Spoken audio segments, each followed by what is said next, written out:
Halo,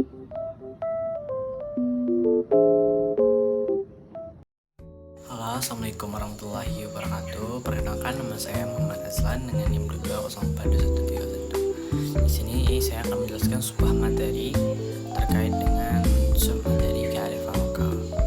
Kenapa saya mengambil materi kearifan lokal?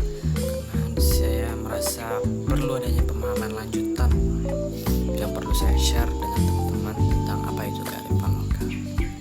Izinkan saya untuk menjelaskan pada teman-teman kalian.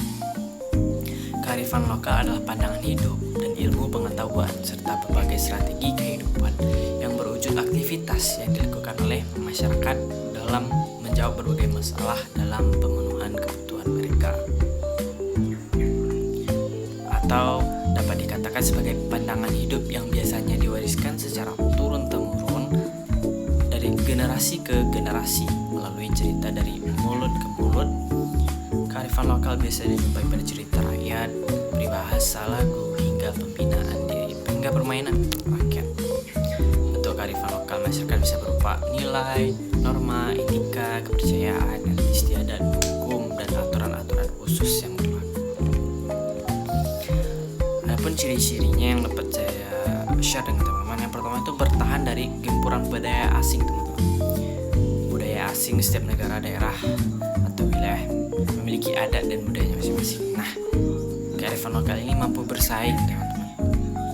Berbeda dengan negara kita yang masih mempertahankan budaya dan adat istiadat, kebanyakan orang-orang dari negara asing atau luar sudah melupakan adat dan istiadat nenek moyang mereka. Namun berbeda dengan kita yang harus masih melestarikannya.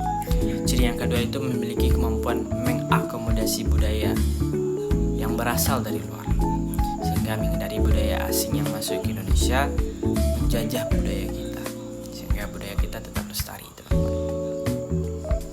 Kemudian ciri yang ketiga itu mampu mengintegrasikan budaya asing ke dalam budaya asli Indonesia. Jadi kearifan lokal ini adalah kearifan lokal memiliki kemampuan bukan hanya untuk mengakomodasi, tapi juga mengintegrasikan budaya asing yang masuk dan memadukannya. Yang keempat itu memberi arah pada perkembangan budaya masyarakat. Kearifan lokal sudah dipercaya masyarakat sejak lama. Mau tidak mau juga akan mempengaruhi masyarakat dalam kehidupan sehari-hari mereka. Bagaimana tidak, kearifan lokal yang sudah berusia puluhan tahun berakhirnya menjadi kepercayaan atau pedoman yang dianut oleh masyarakat setempat. Nah, setelah kita tahu ciri-cirinya, kita sekarang masuk pada fungsinya, teman-teman. Fungsi yang pertama itu sebagai konservasi pelestarian SDA yang ada. Maksudnya di sini sebuah SDA yang sudah ada dikonservasikan hingga masih bertahan. Kedua, menjadi petuah, kepercayaan atau pantangan bagi masyarakat, atau bisa diartikan sebagai hal yang diyakini. Yang ketiga, sebagai ciri utama sebuah masyarakat lokal di suatu negara. Nah, masuk pada jenis-jenisnya, teman-teman. Jenis dari kearifan lokal ini ada dua.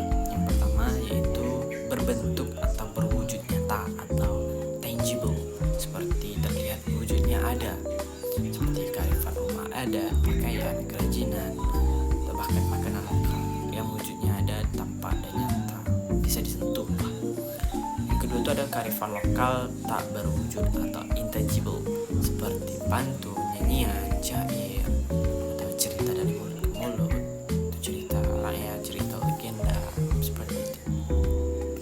Nah, di sini saya mengambil contoh kearifan lokal dari daerah Sumatera Barat, yaitu Pasambahan, atau diartikan sebagai sebuah petuah atau pantun dengan kata-kata bahasa Minang lama atau bahasa Minang itu yang mungkin sulit dimengerti, teman-teman. Menggunakan bahasa Minang lama yang istilahnya tidak semua orang dapat memahami perkataan atau petuah tersebut.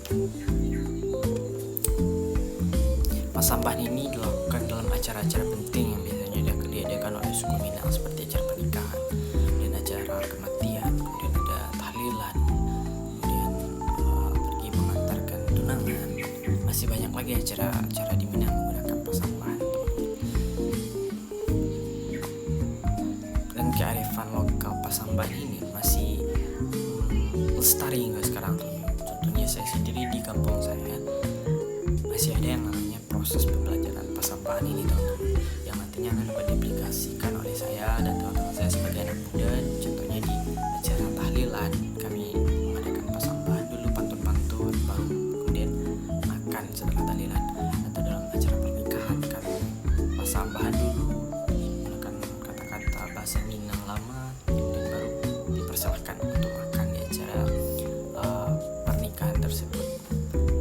Ya, itu salah satu contoh kearifan lokal yang saya ambil dari Sumatera Barat, yaitu pasampahan. Mungkin sampai sini teman-teman dapat paham bahwa kearifan lokal inilah suatu hal yang mendasar yang